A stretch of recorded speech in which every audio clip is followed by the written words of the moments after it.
मेरे सभी प्रिय श्रोताओं को राधे कृष्णा। आप सभी को पुत्रदा एकादशी व्रत की बहुत बहुत शुभकामनाएं। पौष मास की एकादशी तिथि को पुत्रदा एकादशी के नाम से जाना जाता है।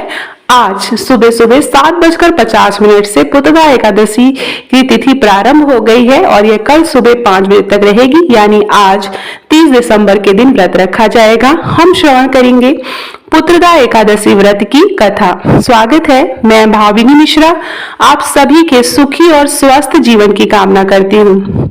पुत्रदा एकादशी का जो व्रत है वह पौष मास के दिन व्रती भगवान विष्णु की विशेष पूजा अर्चना करते हैं और व्रत रखते हैं। इस दिन पौष मास है और इससे जुड़ी हुई व्रत कथा को श्रवण करना बहुत ही अनिवार्य होता है। पौष पुत्रदा एकादशी का व्रत हर वर्ष पौष मास के शुक्ल पक्ष की एकादशी तिथि को रखा जाता है। यह व्रत भगवान विष्णु की कृपा प्राप्त करने के लिए और संतान की रक्षा करने के लिए किया जाता है। कई महिलाएं संतान प्राप्ति की कामना से भी इस व्रत को करती हैं। इस दिन विधि पूर्वक पूजा पाठ करने के बाद पुत्रदा एकादशी की व्रत कथा का पाठ करना अत्यंत शुभ माना जाता है।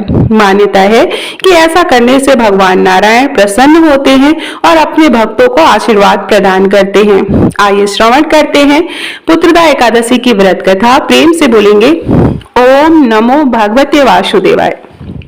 पौराणिक कथाओं के अनुसार प्राचीन समय में भद्रावती नदी के तट पर राजा संकेतमान का राज्य था। उनकी पत्नी का नाम शैव्या था। राजा के पास धन धान्य और सभी प्रकार की सुख सुविधाएं थी। राजा की प्रजा भी सुखी और संतुष्ट थी, लेकिन राजा के मन में एक गहरी चिंता बनी रहती थी कि उनकी कोई संतान नहीं थी। इस कारण वे हमेशा दुखी रहते थे। राजा अपनी प्रजा के कल्याण के लिए सदैव तत्पर रहते थे, लेकिन संतान न होने के कारण वे भीतर से टूट चुके थे। धीरे धीरे वे निराशा में डूबने लगे और कई बार उनके मन में गलत विचार भी आने लगे। पुत्र प्राप्ति की कामना से उन्होंने अनेक यज्ञ और अनुष्ठान किए, लेकिन उन्हें फल नहीं मिला। एक दिन राजा ने सब कुछ छोड़कर वन की ओर जाने का निर्णय किया।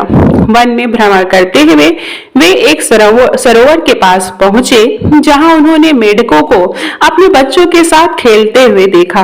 यह दृश्य देखकर राजा का मन और भी दुखी हो गया। आगे बढ़ते हुए उन्होंने एक ऋषि का आश्रम दिखाई दिया। राजा ने अपना घोड़ा वहां रोका और ऋषि के पास गए। उन्होंने ऋषि जी को प्रणाम किया। इसके बाद उन्होंने अपनी संतान न होने की पीड़ा ऋषि मुनि को कह सुनाई।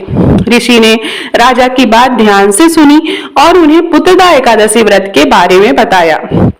ऋषि ने कहा कि यदि राजा और रानी श्रद्धा पूर्वक और नियम पूर्वक पुत्रदा एकादशी का व्रत रखें तथा रात्रि में जागरण करें तो अवश्य ही संतान सुख की प्राप्ति होगी।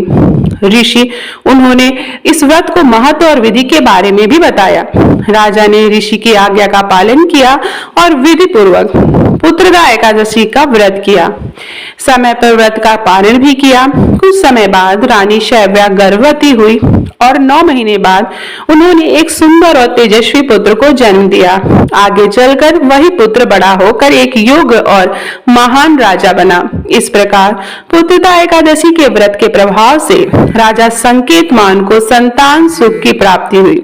तो ये थी पुत्रदा एकादशी की व्रत कथा। जैसे राजा पे भगवान ने कृपा की, हम सब पर कृपा बनाए रखे, हमारी संतान को लंबी आयु प्रदान करें, इसी की कामना करते हुए ये वीडियो मैं समाप्त करती हूँ। वीडियो पसंद आया हो तो कमेंट बॉक्स में ओम नमो भगवते वासुदेवाय जरूर लिखिएगा। मेरे चैनल को प्लीज सब्सक्राइब करिएगा। बहुत बहुत धन्यवाद ये वीडियो देखने के लिए। राधे कृष्ण, जय श्री कृष्ण।